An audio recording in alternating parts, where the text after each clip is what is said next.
সম্মানিত দর্শক, আসসালামু আলাইকুম। মিনিমাল ক্যানভাসে আপনাদের স্বাগতম। আবার ফিরে আসলাম নতুন একটি ভিডিও নিয়ে। খুবই গুরুত্বপূর্ণ একটি ভিডিও। সম্পূর্ণ ভিডিও না দেখলে বড় মিস হয়ে যাবে। যারা গ্রাফিক্স ডিজাইন শিখছেন বা ডিজাইন শিখে আয় করতে চান, তাদের জন্য টি শার্ট ডিজাইন শেখাটা অতি জরুরি। কারণ এতে আর্নিংটা যত সহজে হয় এবং যত দ্রুত আর্নিং করা যায়, অন্য ডিজাইনে তা অত সহজে হয় না। গুগলে কিংবা যে কোনো মাইক্রোস্ট্রোক সাইটে টি শার্ট ডিজাইন লিখে সার্চ দিলে অসংখ্য ডিজাইন চলে আসে, আর প্রতিনিয়ত এ ধরনের ডিজাইন মার্কেটে সেল হচ্ছে। তাই দেরি না করে চলুন শিখে নেই খুব সহজে কিভাবে টি শার্ট ডিজাইন করবেন। ভিডিওটি একটু স্কিপ করবেন না, আর এই চ্যানেলে নতুন হয়ে থাকলে টুক করে চ্যানেলটি সাবস্ক্রাইব করে দিন, যাতে পরবর্তী সকল ভিডিও সবার আগে পেয়ে যান আর শিখে নিতে পারেন নতুন নতুন সব ডিজাইন ও ট্রিক্স। লেটস গো।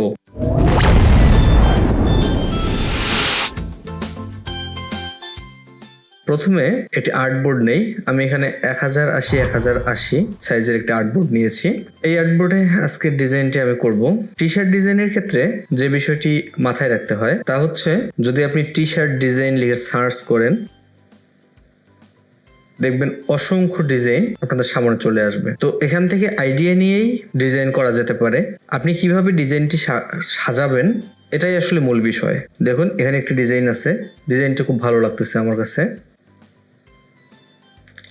এখানে আরেকটি ডিজাইন আছে। খুব সিম্পল কিছু কথা সুন্দরভাবে সাজিয়ে ডিজাইন তৈরি করা হয়। তো আজকে আমি এই ডিজাইনের জন্য যে সেন্টেন্সটি বেছে নিয়েছি তা হচ্ছে, ডোন্ট আন্ডারএস্টিমেট, স্টে স্ট্রং। তাহলে চলুন টেক্সট আগে লিখে নেই।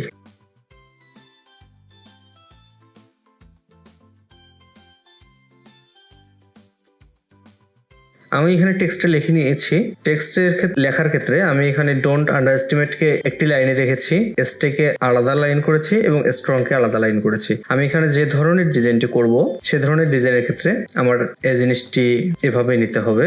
আপনারা যেভাবে ডিজাইন করবেন, প্রথমে মাইন্ড সেট করে নেবেন যে কিভাবে আপনি ডিজাইনটি সাজাতে যাচ্ছেন। ঠিক সেভাবে আপনারা টেক্সটগুলোকে আলাদা আলাদা করে নেবেন, দেন আপনারা কাজ শুরু করবেন। তো আমি এখানে হচ্ছে এই টেক্সটগুলোকে ফন্ট চেঞ্জ করে নেব। তো ফন্ট চেঞ্জ করে আমি প্রথমে হচ্ছে স্ট্রং এর এই ফন্টটিকে চেঞ্জ করে একটি বোল্ড টাইপের ফন্ট দেব। আমি এখানে বেবাস ফন্টটিকে সিলেক্ট করে নিলাম। এটি একটি অল ক্যাপস টাইপের ফন্ট। এখানে হচ্ছে স্মল ক্যাপসে লেখা যায় না, সবগুলো অল ক্যাপস হয়ে যায়। এক্ষেত্রে প্রবলেম নেই, যেহেতু আমি হচ্ছে এই লেখাটিকে অল ক্যাপস হিসেবেই রাখবো, এরকম আমি চিন্তা করে রেখেছি। কাজে এটিকে আমি হচ্ছে অল ক্যাপস করে নিলাম। আলাদা করে হচ্ছে আমাকে আর এখান থেকে অল ক্যাপস করতে হচ্ছে না। যদি হচ্ছে আপনারা অন্য কোনো ফন্ট সিলেক্ট করেন, সেক্ষেত্রে এখান থেকে আপনারা অল ক্যাপস করে নিতে পারবেন। এটা হচ্ছে ক্যারেক্টারে এসে আপনি এখানে ডাবল টি যে সিম্বল আছে, এখানে ক্লিক করলে লেখাটি অল ক্যাপস হয়ে যায়। এভাবে আমি স্টে এই লেখাটিকে ফন্টটিকে চেঞ্জ করে দিচ্ছি। এই ফন্টটিকে আমি অর্গানো ফন্ট দিয়ে নেব এবং এই ফন্টটিকে আমি পরিবর্তন করে এরকমটি স্ক্রিপ্ট টাইপের ফন্ট দিয়ে নেব।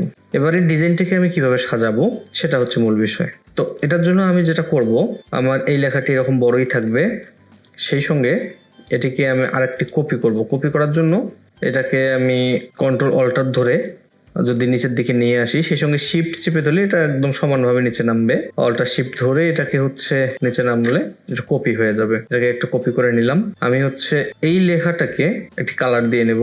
উপরের এই লেখাটিকে আমি একটি কালার দিলাম। এটাকে হচ্ছে আমি মেরুন টাইপের একটি কালার দিলাম এবং নিচে যে লেখাটি আছে এটিকে আমি হচ্ছে কোনো ফিল কালার রাখবো না, এর আমি স্ট্রোক কালার দিয়ে নেব। সেক্ষেত্রে আমি ফিল কালারটিকে অফ করে দিলাম এবং স্ট্রোক কালারটিকে সিলেক্ট করে স্ট্রোক কালার দিয়ে নিলাম। এই ক্ষেত্রে আমি স্ট্রোক কালারটিকে একটু বাড়িয়ে দেব। ওকে, এরপর এটিকে আমি আরো কপি করব। আবার হচ্ছে অল্টার শিফট ধরে আমি যদি এটাকে নিচে নামিয়ে নিয়ে আসি, কপি হয়ে যাবে। এটা ওভারল্যাপ হয়ে আছে, আমার প্রবলেম নেই, কারণ আমি হচ্ছে এই পুরো লেখাটিকে নিব না, আমার শুধু নিচের এই অংশটুকু দরকার। আমি এভাবে হচ্ছে নিব। তো তার জন্য আমি যেটা করব, এখান থেকে একটা রেক্ট্যাঙ্গেল টুলকে সিলেক্ট করে এখানে একটি রেক্ট্যাঙ্গেল শেপ নিয়ে এই শেপের হচ্ছে ফিল কালার এবং স্ট্রোক কালার দুটোকেই নান করে এই টেক্সটটাকে সহ একসাথে সিলেক্ট করে মেক ক্লিপিং মাস্ক করে দেবো। সেক্ষেত্রে দেখুন, এখানে আমার একটি ফিল কালার করা টেক্সট আছে, তার নিচে একটি আউটলাইন করা টেক্সট আছে এবং নিচে আর একটি টেক্সট তৈরি হয়ে গেছে, যেটিতে হচ্ছে অর্ধেক অংশ দেখা যাচ্ছে। এবং এরপর আমি সেম কাজটি আবার করব। এই অর্ধেক অংশের যে টেক্সটটি আছে এটিকে আমি আরেকটা কপি করব এবং ক্লিপিং মাস্ক থাকা অবস্থায় এই ক্লিপিং মাস্ক যতটুকু আমি করছিলাম এই পয়েন্ট দুটোকে আমি সিলেক্ট করে এটাকে আরো নামিয়ে দেবো নিচের দিকে, অর্থাৎ আমি আরো কম অংশকে শোয়িং করলাম। এরপর যেটা করব আমি এই ক্লিপিং মাস্ক করা অংশটার পার্সেন্টেজকে আমি কমিয়ে দেবো, অর্থাৎ অপাসিটিকে কমিয়ে দেবো। তার জন্য আমি এখানে এটা সিলেক্ট করে আমি ট্রান্সপারেন্সিতে চলে আসলাম। এখান থেকে এটাকে আমি 40% করে দেবো, তাহলে এটা 40% অপাসিটি হয়ে গেল। এবং এটাকে আমি সিলেক্ট করে এটাকে অনলি 10% করে দেবো। দেখুন এখানে একটি সুন্দর ডিজাইন অলরেডি তৈরি হয়ে গেছে। সেই সঙ্গে এখানে এই স্টে লেখাটিকে আমি এভাবেই রাখবো, শুধু কালারটাকে হয়তো পরিবর্তন করে দেবো। আমি এটার কালারটাকে ব্লু কালার করে দেবো, এর ফিল কালারটাকে সিলেক্ট করে আমি ব্লু কালার করে দিলাম। এবং এই লেখাটিকে এর উপরে আমি রাখতেছি।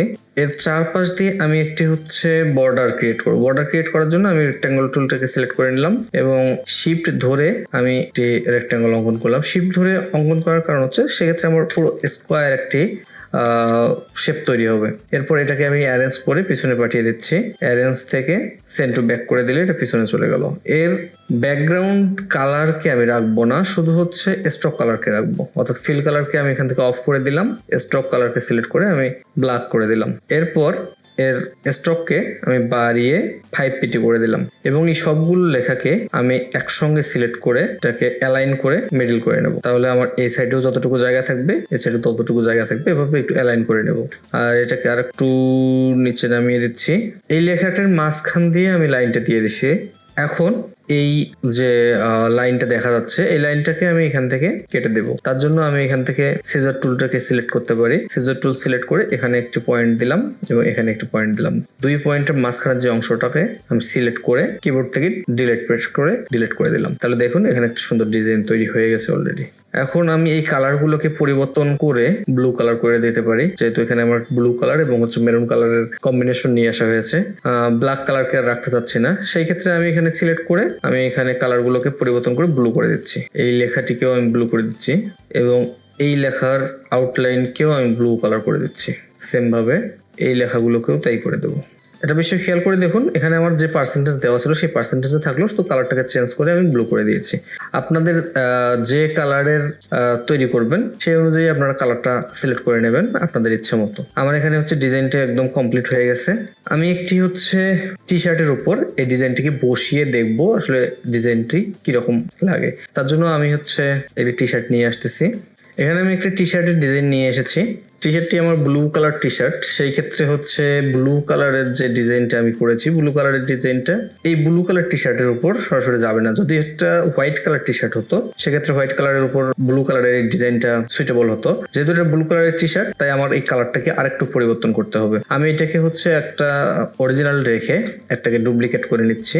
আমি আবার কন্ট্রোল অল্টার শিফট ধরে এটাকে ডুপ্লিকেট করে নিলাম এবং এটাকে আমি আউটলাইন করে ফেললাম। কন্ট্রোল শিফট ও চেপে আউটলাইন করে ফেলতে পারেন, অথবা সিলেক্ট করে টাইপে এসে ক্রিয়েট আউটলাইন করে দিতে পারেন এখান থেকে, তাহলে এটা ক্রিয়েট আউটলাইন হয়ে যাবে। সবগুলো ক্রিয়েট আউটলাইন হয়ে যাওয়ার পর আমি যে কাজটি করব, এখান থেকে আমি এক্সপান্ড করে নেবো একবার, তাহলে আমার কালার চেঞ্জ করতে সহজ হবে। আমি এক্সপান্ড করে নিলাম। এরপর এই সবগুলো কালারকে আমি পরিবর্তন করে হোয়াইট কালার করে দিচ্ছি। সবগুলো আমার হোয়াইট হয়ে গেছে। আমি এই কালারটিকে মাঝখানে যে স্ট্রং লেখাটি আছে শুধু এই কালারটিকে আমি অরেঞ্জ টাইপের একটি কালার দিয়ে নিলাম। আমি একটু লাইট অরেঞ্জ করে কালারটি দিয়ে নিলাম। এরপর এটিকে আমি গ্রুপ করে একদম ছোট করে ফেললাম এবং টি শার্টের উপর বসিয়ে দিলাম। দেখুন টি শার্টের উপর ডিজাইনটাকে কিন্তু অনেক গর্জিয়াস লাগতেছে। কাজেই এই ধরনের ডিজাইন আপনারা খুব সহজেই তৈরি করতে পারবেন এবং অনেক অনেক আর্নিং করতে পারবেন। আপনারা এ ধরনের ডিজাইন তৈরি করে আপনারা যে কোনো ধরনের মাইক্রোস্টক সাইটে আপনারা আপলোড করতে পারবেন। ফ্রিপিক, ভিকটিজি, শাটারস্টক এ ধরনের সকল সাইটে এই ধরনের ডিজাইনের অনেক চাহিদা আছে। তাহলে আজকে আর কথা বলাবো না, আজকে এই পর্যন্তই। পরবর্তী ভিডিও দেখার আমন্ত্রণ রইল। আর চ্যানেলটিকে এখনও সাবস্ক্রাইব করে না থাকলে চ্যানেলটিকে অবশ্যই সাবস্ক্রাইব করে দেবেন। যে কোনো ধরনের প্রশ্ন থাকলে বা আমার জন্য কোনো সাজেশন থাকলে আপনারা কমেন্ট সেকশনে সেটা জানিয়ে যাবেন। আজকে এই পর্যন্তই। আল্লাহ হাফেজ।